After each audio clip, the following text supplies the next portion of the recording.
No episódio de hoje desta série, O Saber Universal, a história do homem, por meio de sua biografia, o nosso personagem será Abraham Lincoln, presidente dos Estados Unidos.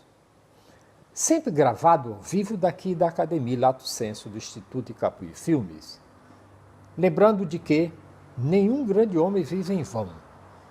A história da humanidade não é mais do que a biografia dos grandes homens e das grandes mulheres. E eu sou Jonas Luiz da Silva, de Capuí. Você acredita no destino? Então presta atenção nessa história. 5 acontecimentos, apenas vagamente relacionados no espaço e no tempo, fizeram de Abraham Lincoln presidente dos Estados Unidos. Não teriam bastado as suas qualidades de caráter, a sua eloquência e sagacidade política para pôr Lincoln à cabeça da nação americana na altura de maior perigo, se porventura circunstância do acaso não se tivesse conjurado para tal. Quais foram essas circunstâncias? Um convite para fazer uma conferência, recebendo uma remuneração de $200. O insucesso de um jovem nos exames de admissão à Universidade de Harvard, um certo espírito de exibicionismo de um político em Decatur, Illinois, um impressor que faltou à sua promessa e, finalmente, uma conspiração política planejada à meia-noite num quarto de hotel.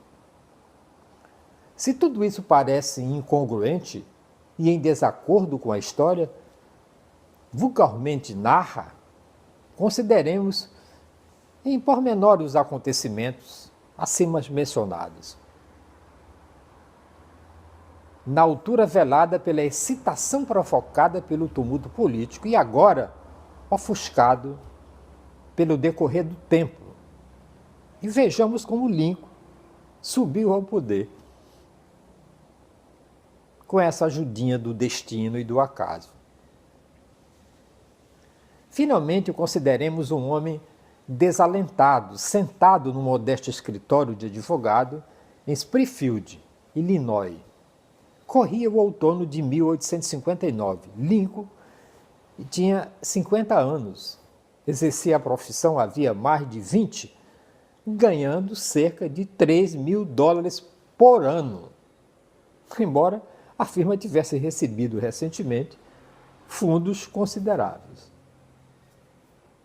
Os seus bens consistiam na casa que habitava, 170 acres de terrenos no condado de Crawford e Tama, e um pouco de terreno para construção perto de Council Bluffs, Iowa, obtido como pagamento. Os seus bens em dinheiro eram reduzidos e sobre o seu crédito escreveria mais tarde: não poderia ter levado $10.000, ainda que fosse para salvar-me do destino de John Brown. Alguns dos seus sócios e amigos começaram a falar dele como um possível candidato à presidência do país, mas Lincoln rejeitou a ideia. Por que é que o Partido Republicano me havia de considerar a mim, quando tem chefes tão notáveis como o William Siede, de Nova York, Seymour, de Ohio, perguntava. Apesar de tudo, Lincoln queria ser presidente e começou a fazer conferências, possivelmente como um meio de se manter em contato com o público, embora também necessitasse dos rendimentos extras que ele proporcionava. O convite que lhe dirigiam para fazer uma conferência na igreja de Plymouth, em Brooklyn, pela qual lhe pagariam $200, interessou-lhe muito. principalmente porque lhe permitiria visitar seu filho Robert, que tinha ido para Cambridge naquele outono com o intuito de fazer os exames de admissão à Universidade de Harvard. Mas Robert ficou reprovado em 15 das 16 disciplinas de que constavam os exames. E para completar a sua preparação, tinha ido para a Academia Philip Exeter, em New Hampshire. A inquietação que lhe provocou o fracasso do filho levou a aproveitar a oportunidade para fazer a conferência e para simultaneamente o visitar. Até os amigos de Lincoln tinham um certo receio da impressão que ele iria causar. Mas escreveu um dos seus assistentes: a conferência, o orador, manteve o público sob o encantamento da sua lógica e, ao finalizar, a assistência explodiu num entusiasmo impetuoso e prolongado. No dia seguinte, os jornais de Nova York publicaram o seu discurso na íntegra. E os dirigentes do Partido Republicano em toda a Nova Inglaterra pediram a Lincoln que falasse ao longo do trajeto que ia seguir até a Academia de Exeter para ver o filho. Regressemos agora para Springfield, com Lincoln, que pela primeira vez via a possibilidade de chegar à presidência. Seward, o dirigente mais destacado e popular do Partido Republicano, gozava de grande prestígio em todo o país e já tinha muitos partidários em Illinois. Assim, Lincoln começou a escrever a influentes colaboradores do partido em todo o estado. Sabia que, a menos que participasse na Conferência Nacional com seus próprios delegados estaduais, a sua causa era desesperada. Por isso, se dirigiu a Norman B. Judd, membro do Comitê Nacional Republicano do norte de Illinois, perguntando-lhe se ele podia dar uma pequena ajuda. Judd auxiliou de tal forma que conseguiu a Convenção Nacional se celebrar em Chicago. Richard Oglesby de Diqueiro, outro bom amigo de Lincoln, possuía um sentido de encenação difícil de encontrar em outra parte do país, em 1860. A convenção estadual ia realizar-se em Diqueiro e o propósito de Oglesby era conseguir que os delegados do estado de Illinois apoiassem a causa Lincoln. Oglesby tinha ouvido contar que muito perto de Diqueiro, na sua juventude, Lincoln tinha trabalhado cortando madeira para construir paliçadas com John Hanks, que ainda vivia nos arredores. Oglesby foi visitar Hanks e perguntar-lhe se ainda existiu alguma dos madeiramentos que Lincoln e ele tinham cortado juntos. Hanks recordava-se muito bem de uma paliçada que ambos tinham construído numa fazenda a 16 quilômetros a oeste da cidade, executada com madeira de alfarrobeira e de nogueira. Oglesby levou o velho à fazenda onde encontraram a cerca ainda em uso. Tiraram 2 troncos de madeira, amarraram na viatura e levaram para Diqueiro. Ali encontraram-se no celeiro de Oglesby.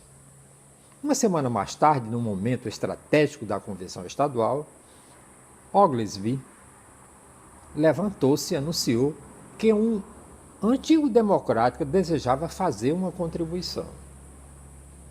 Naquele momento, o velho Hanks apareceu no estrado, transportando os toros de madeira que ele e Lincoln haviam cortado em 1830, com uma grande tabuleta em que se lia: Abraham Lincoln, cortador de madeira, candidato a presidente em 1860. A convenção delirou. As forças de Seward foram derrotadas por uma grande maioria, imediatamente. Illinois se pôs ao lado de Lincoln. John Hancock e os seus madeireiros converteram-se num distintivo das reuniões políticas. A frase Abe Lincoln, cortador de madeira, tornou-se um slogan político nacional. Mas ainda bem ia dar-se acontecimento surpreendente neste jogo do destino. A Convenção Nacional Republicana reuniu-se em Chicago na quarta-feira, 16 de maio de 1860. Na quinta-feira foi aceito o programa e nessa noite ia proceder-se à votação. Não restavam dúvidas quanto ao resultado. Seward parecia ser o vencedor indiscutível. Uma sondagem feita entre os passageiros de 4 comboios que entraram na cidade dava a Seward 860 votos, a Lincoln 144 e 288 para o restante dos candidatos. Mas os boletins de voto que o impressor tinha prometido entregar às 9 horas da noite não chegavam. Pouco mais tarde, foram enviadas mensagens para que os trouxesse. Meia hora depois, ainda não tinha chegado. Os delegados impacientaram-se e 2 deles, por fim, sugeriram o adiamento da convenção até às 10 horas da manhã do dia seguinte. A proposta foi aceita. Deste modo, um impressor desconhecido e não cumpridor tornou-se o instrumento do destino, pois o curso da história mudaria durante as horas daquela noite. Quando a convenção foi adiada, os amigos de Lincoln começaram a trabalhar febrilmente. Argumentavam que se Seward fosse nomeado, Lincoln não poderia contar com o apoio da Pensilvânia, Indiana e Illinois, e sem pelo menos 2 desses estados e Nova Jersey, a causa republicana podia considerar-se completamente perdida. Este argumento provocou efeito entre os delegados que estavam hesitantes. Mas a noite ia se passando e o que se tornava necessário era uma votação maciça e não votos isolados. Em quartos de hotel separados, 2 dos orientadores políticos de Lincoln começaram a entrar em negociações com delegações estaduais. Lincoln, que se encontrava em Springfield, a 150 milhas de distância, deve ter suspeitado disso. Portanto, enviou uma mensagem: não façam nada que me comprometa. Os intermediários ficaram assombrados, irados a princípio. Tomaram uma rápida decisão. Faremos de conta que nunca nos chegou às mãos esta mensagem. Pouco depois, conduziram 2 negociações, com a promessa de 2 lugares no governo, Pensilvânia e Indiana, e concordaram em seguida em votar em Lincoln. Na manhã seguinte, quando a reunião da convenção, Seward venceu por larga margem no primeiro escrutínio, enquanto muitos delegados estaduais votaram nos seus candidatos favoritos. No segundo escrutínio, Pensilvânia e Indiana encabeçaram o movimento a favor de Lincoln. No quarto escrutínio, Ohio aderiu também. A batalha estava ganha. Dos 466 votos do escrutínio final, 354 foram para Lincoln. A nomeação republicana assegurou-lhe o alto cargo, porque os democratas, desesperadamente divididos pelo problema da escravatura, fragmentaram-se e nomearam 3 candidatos. Em novembro, com 40% dos votos populares, Lincoln foi eleito para a presidência. Desta forma, uma estranha série de acontecimentos não relacionados entre si conduziram Lincoln à Casa Branca. Teria sido obra do acaso? Teria sido mera intriga política? Que outro fato? Não terá sido possível que nesse dia momentoso a mão do destino tenha pousado sobre o ombro de Abraham Lincoln? Para mim, às vezes o destino prega essa peça.